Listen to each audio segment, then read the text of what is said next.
Halo guys, welcome back di Jason Podcast episode 4.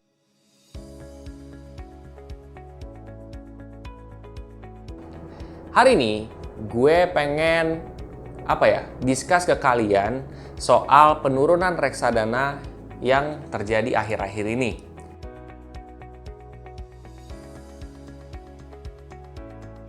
Bahkan kalian mungkin lihat di berita IHSG sempat disuspend. Menurut pendapat gue gimana sih? Oke, jadi gue sendiri ketika ngelihat IHSG turun drastis, wah emang terkejut sih. Tapi ya gue nggak takut-takut banget sih gitu. Bukan nggak takut-takut banget, nggak takut sebenarnya. Karena gue udah tahu secara teorinya seperti apa ya. Karena gini loh teman-teman pendengar dan juga penonton YouTube Jason Armus.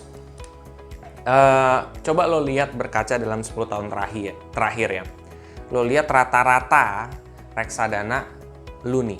Misalkan reksadana saham atau reksadana obligasi, lo cek selama 10 tahun terakhir itu gimana progresnya. Lo lihat di situ naik kan? Ya kan? Nah, di situ 10 tahun itu naik. Dan naiknya itu ya secara rata-rata lagi yang gue lihat itu di atas dari 50%. Ya, secara 10 tahun itu gue lihat lebih dari 50% berdasarkan data historis.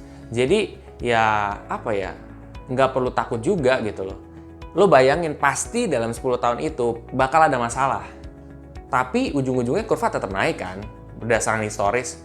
Sekarang karena adanya virus corona.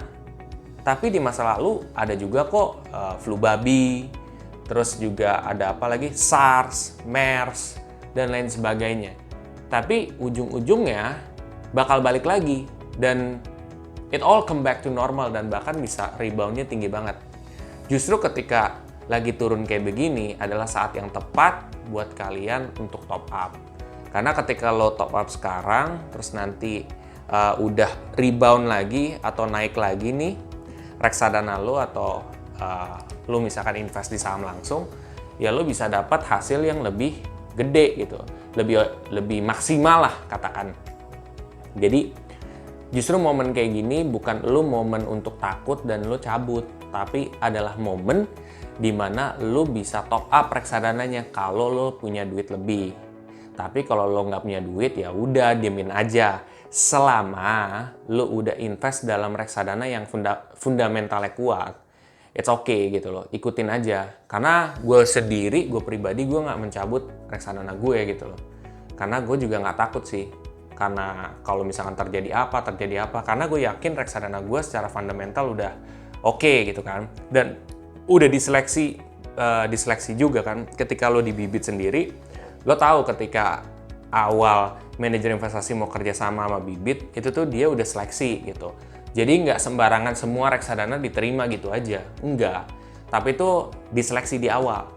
Di awal diseleksi, kedua diseleksi lagi sama robo. Ya udah, lo udah mengalami 2 seleksi gitu. Dan seleksi ini dilakukan sama orang-orang yang udah profesional. Supaya apa? Supaya teman-teman bisa investasi dengan tenang gitu sih.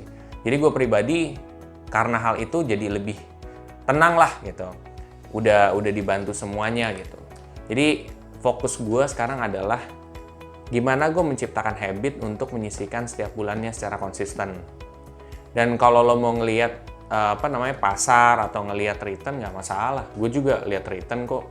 Walaupun turun tapi ya beberapa kali gue naik gitu. Dan sering kali naik gitu. Bahkan naiknya tinggi banget gitu. Cuman emang kebetulan lagi ada kondisi kayak gini jadi turun. But it's okay. Ya itu hidup sih. Kadang naik, kadang turun gitu sih. Oke teman-teman, pesan di sini adalah bahwa ketika kalian mau investasi, investasilah dalam jangka waktu yang panjang. Karena dengan jangka yang panjang, penurunan itu jadi tidak terlalu signifikan dan bahkan ya penurunannya jadi dikit banget gitu loh. Jadi nggak terlalu kerasa lah kalau berdasarkan sejarah ya. Oke teman-teman, kalau teman-teman merasa video dan podcast hari ini bermanfaat banget, lo share aja deh ke teman-teman kalian yang lain. Dan jangan lupa untuk subscribe, like, dan komen di video gue. Sampai jumpa di episode podcast selanjutnya. Terima kasih.